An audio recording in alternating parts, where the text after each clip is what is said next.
दोस्तों एक बार फिर से आप सभी का स्वागत है आपके अपने यूट्यूब चैनल अभिज्ञान क्लासेस पर। जैसा कि मैंने आपसे वादा किया था कि जीएस के लगभग 4 प्रैक्टिस सेट मतलब लगभग जो मोस्ट इम्पॉर्टेंट सब क्वेश्चंस हैं वो आपको इस चैनल के माध्यम से भी कराए जाएंगे आज के दिन। तो जुड़े रहिएगा। और अगर आप पहली बार वीडियो देख रहे हैं, वह पहली बार चैनल पर आएँ तो चैनल को सब्सक्राइब ज़रूर कर लीजिएगा। सब्सक्राइब ज़रूर कर लीजिएगा, अपने दोस्तों के साथ साझा भी कीजिएगा वीडियो को। और सब्सक्राइब करने के साथ साथ जो बेल आइकन है उसको भी प्रेस कर लीजिएगा, जिससे आगे आने वाली वीडियो आपको तुरंत पहले मिलते रहें। तो दोस्तों चलिए शुरू करते हैं। 10 मिनट का ये वीडियो होने वाला है। 10 मिनट से ज़्यादा का वीडियो नहीं होगा और 10 मिनट में आपके लिए ये बहुत इंपॉर्टेंट क्वेश्चन है। एक रिवीजन आपका होता रहेगा जो आपके लिए बहुत ही हेल्पफुल होने वाला है कल की परीक्षा के लिए। तो चलिए दोस्तों, जो पहला क्वेश्चन है, राज्यसभा के सदस्यों की अधिकतम संख्या कितनी हो सकती है? राज्यसभा के सदस्यों की अधिकतम संख्या कितनी हो सकती है? 545, 250, लोकसभा सदस्यों की संख्या की 2/3 या उपरोक्त में से कोई नहीं। तो ध्यान से सुनिएगा। भारतीय संविधान के अनुच्छेद 80(1) कौन सा 80(1) जो अनुच्छेद है उससे जो संख्या हो सकती है, अधिकतम संख्या राज्यसभा के सदस्यों की, वो 250 हो सकती है। कितनी हो सकती है? 250 हो सकती है। तो आपका विकल्प कौन सा सही है? बी विकल्प सही है। ठीक है, 250 संख्या हो सकती है, जिसमें राज्यों व संघीय राज्य क्षेत्रों के लिए 238 प्रतिनिधि तथा राष्ट्रपति द्वारा मनोनीत किए गए 12 सदस्य होते हैं। ठीक है, तो राज्यसभा के 250 सदस्य हो सकते हैं, उसमें राष्ट्रपति द्वारा मनोनीत किए गए 12 होते हैं। ठीक, अगला प्रश्न है, बांग्लादेश की मुद्रा क्या है? तो बांग्लादेश की मुद्रा क्या है? टका है। कौन सी है? टका है। फिर है, विश्व की जनसंख्या में भारत की जनसंख्या का प्रतिशत कितना है? विश्व की जनसंख्या में भारत की जनसंख्या का प्रतिशत कितना है?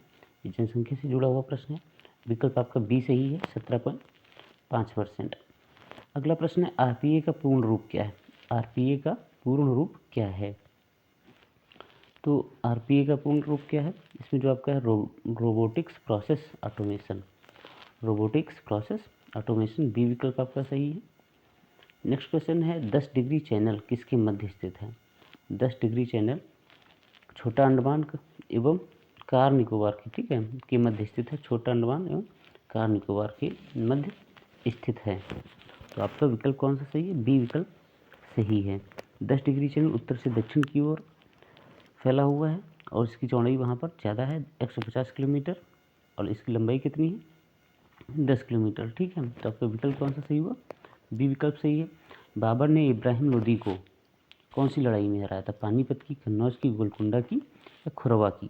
तो 1526 में जब मुगल वंश की स्थापना हुई है तो बाबर ने इब्राहिम को पानीपत की लड़ाई में हराया था। कौन सी लड़ाई में हराया था? पानीपत की लड़ाई में हराया था। जो अगला प्रश्न है, ठोस होने पर कौन सी गैस आमतौर पर शुष्क बर्फ के रूप में जानी जाती है? तो कार्बन डाइऑक्साइड। कौन सी है? कार्बन डाइऑक्साइड है। विश्व का सबसे बड़ा सागर कौन सा है? हिंद महासागर, प्रशांत महासागर, अटलांटिक महासागर या आर्कटिक महासागर? तो प्रशांत महासागर जो है, पैसिफिक ओशन जिसे कहते हैं, ये सबसे बड़ा सागर है। ठीक दोस्तों, तो क्वेश्चंस लेवल के अकॉर्डिंग है, जैसे एग्ज़ाम्स में पूछे गए हैं, पुराने एग्ज़ाम्स में पूछे गए हैं, उसी तरह के ये क्वेश्चंस हैं। उम्मीद करता हूँ कि आपकी समझ में भी आ रहे होंगे। तो दोस्तों चलिए, अगला जो प्रश्न है, मिज़ोरम की राजधानी है। मिज़ोरम की राजधानी क्या है? ऐज़वाल है, आइजोल जिसको कहते हैं। आइजोल जो है मिज़ोरम की राजधानी है। भारत का केंद्रीय बैंक कौन सा है? वो आरबीआई है। 60 का कौन सा आंसर सही है? ए सही है। Reserve bank of India Bharat का पहला केंद्रीय बैंक है और इसकी स्थापना कब हुई थी? 1935 में हुई थी। इससे एक प्रश्न बनता है कि रिजर्व बैंक की स्थापना कब हुई थी? तो 1935 में हुई थी। और इसका राष्ट्रीयकरण मैंने पहले भी बताया है, 1 जनवरी 1949 में हुआ था। इसका राष्ट्रीयकरण कब किया गया? 1949 में किया गया। आगे जो क्वेश्चन है, विश्व की सबसे लंबी नदी निम्नलिखित में से कौन सी है? दोस्तों देखिए, हम मानते हैं कि जो परीक्षा हुई है इसमें ज़्यादा समय नहीं मिला है, आपको तैयारी करने का अच्छा मौका नहीं मिल पाया है। बहुत जल्दी सारी चीज़ें हुई हैं, लेकिन तब भी आपने तैयारी जो की होगी बहुत ही बेहतरीन की होगी अपने एग्ज़ाम के लिए। और उसी के लिए मेरे चैनल के माध्यम से भी आपको बहुत सारी चीज़ें उपलब्ध कराई गई हैं और उसी क्रम में प्रैक्टिस सेट्स भी उपलब्ध हो रहे हैं, दिए जा रहे हैं आपको बराबर। तो आप ज़रूर देखिएगा। अगर आपने नहीं देखे हैं और भी प्रैक्टिस सेट चाहिए तो आप प्लेलिस्ट दी हुई है डिस्क्रिप्शन में, आराम से देख सकते हैं और चैनल को सपोर्ट कर सकते हैं। तो दोस्तों जो अगला क्वेश्चन है, विश्व की सबसे लंबी नदी निम्नलिखित में से कौन सी है? निम्नलिखित में से विश्व की सबसे लंबी नदी नील है। ना मिसिसिपी, अमेजन, सिंधु, इंडस कोई नहीं, कौन सी है? नील है। कौन सी है? नील नदी है। इसकी लंबाई क्या है? लगभग 6695 किलोमीटर है। और ये कहाँ स्थित है? ये अफ्रीका महाद्वीप में है। ठीक है। और ये निकलती कहाँ है? दक्षिण में, भूमध्य रेखा के दक्षिण में बुरुंडी जो इसका ये उद्गम स्थान है, और ये भूमध्य सागर में गिर जाती है। अफ्रीका से होकर के भूमध्य सागर में गिर जाती है। बुरुंडी से निकल करके कहाँ गिरती है? भूमध्य सागर में। अगला दोस्तों प्रश्न है, मानव शरीर में सबसे बड़ी ग्रंथि कौन सी है? मानव शरीर में सबसे बड़ी ग्रंथ यकृत है। कौन सी है? लीवर। लीवर जो है वो एक ग्रंथि है, और ये सबसे बड़ी ग्रंथि है मानव शरीर में। ठीक। मानव शरीर की सबसे बड़ी ग्रंथ यकृत है। ठीक। यह कहाँ स्थित होती है? शरीर में पेट में होती है, दाईं तरफ स्थित होती है। सेबी से क्या तात्पर्य है? तो सेबी से तात्पर्य क्या है? सेबी जो है भारतीय प्रतिभूति एवं विनिमय बोर्ड। ठीक। इसका लघु रूप है भारतीय प्रतिभूति एवं विनिमय बोर्ड। इसमें देखिएगा विकल्प बी आपका सही है। और इसकी स्थापना, कभी कभी स्थापना से जुड़ा भी प्रश्न आता है। स्थापना 12 अप्रैल 1988 को स्थापना हुई है, 12 अप्रैल 1988 को। इसके वैधानिक दर्जा कब दिया गया है? 30 जनवरी 1992 को।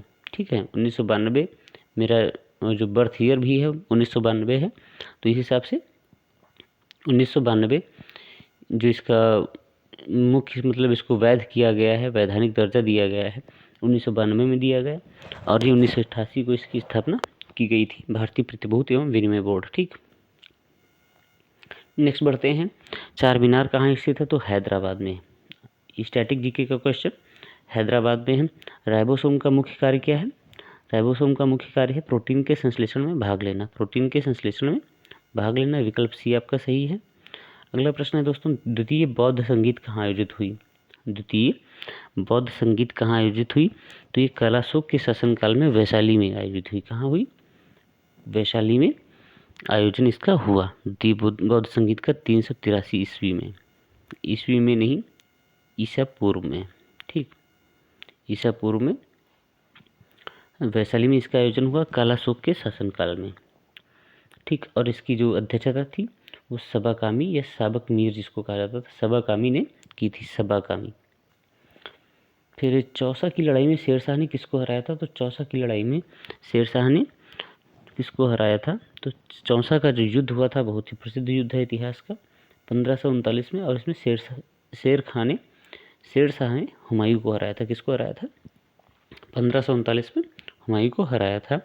निप्पन किस देश का प्राचीन नाम है? निप्पन जो है वो किस देश का प्राचीन नाम है?